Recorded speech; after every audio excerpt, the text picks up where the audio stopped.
Welcome back, everybody. So Angelina Jolie is saying that acting was not her first love and that she only got into it because it was her mother's dream. Now, in an interview with W Magazine, she says that she does not recall making the choice to perform, just that it made her mom happy.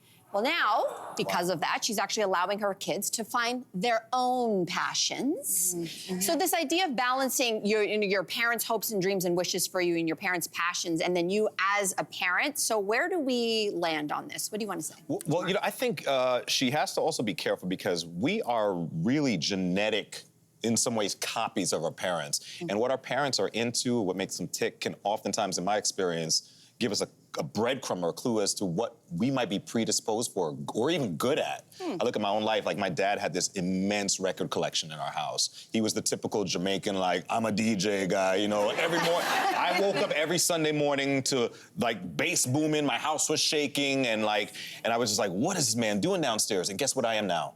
I'm a DJ. Yeah. Yes. But do you like it? And do you love it? You love it. I wonder if he had been saying, okay, man, you have to be a DJ, you have to do this. You would have pushed against it. I may have pushed against it, but now I see myself and my father, I see my father and me so much now that I almost feel like what I do is in honor of him. I own that record collection now and I've built upon it. It's mine now and it's ours. Interesting. So, I think Angelina, she's such a great actor. I know. It was her mother's dream, but she's taken it to the next level, even though she said it wasn't her choice necessarily. Yeah, but I wonder if it's something that happens when, for example, when your parents do something that's really, you have a lot of fame and fortune and money behind it, where it kind of informs you as to what you're gonna do. For example, I'm just asking the question, don't get angry at me. Blue Ivy, would Blue Ivy have the same desire to dance in a stadium if her mother wasn't Beyonce and she didn't grow up watching her mom do this in, wonderful costumes? It's a very glamorous look, right? Yeah. I wonder, would she still want to do it? And I think when you have parents who are very successful, whether they just have a regular business that's very successful, or they're, a superstar and a celebrity, if that informs you, that's what I'm exposed to, and I guess that's what I should want. Whereas, if you have immigrant parents who came here and worked an hourly wage in the back of some grocery store, I don't know if it's the same feeling of, I gotta pack those boxes in the back of a grocery store. It's in my DNA. It's I don't think it's the same thing, because those parents come and they tell you, listen, I came here and I worked this job so you could have a better opportunity. Can I jump on that? Right? I love that. So I wonder...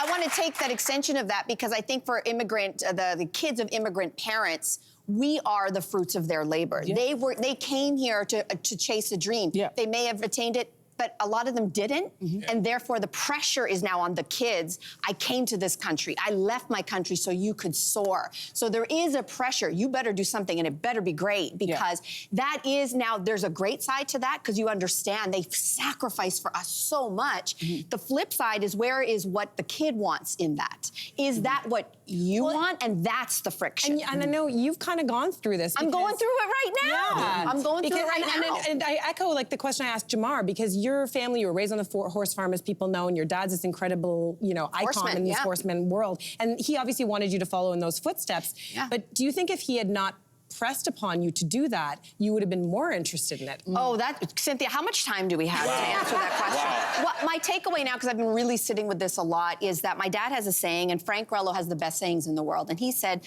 the son of a fish must learn how to swim. So that is, if you are the child of a farmer, you're going to have to learn how to farm. Now, the difference in this era is I have maybe different opportunities than he was offered. And my child our children are growing up in a different world than we grew up. It isn't just a straight line to get to success.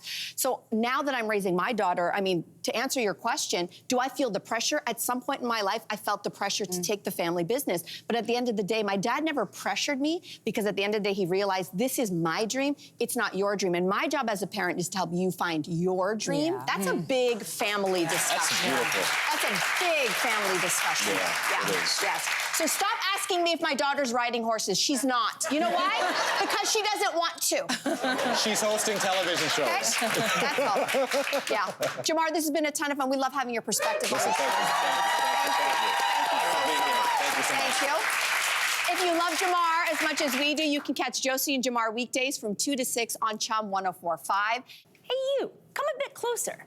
We've got so many more must-see interviews, spicy debates, lifestyle tips, and pop culture moments. So subscribe to our channel by tapping the logo below and don't miss out.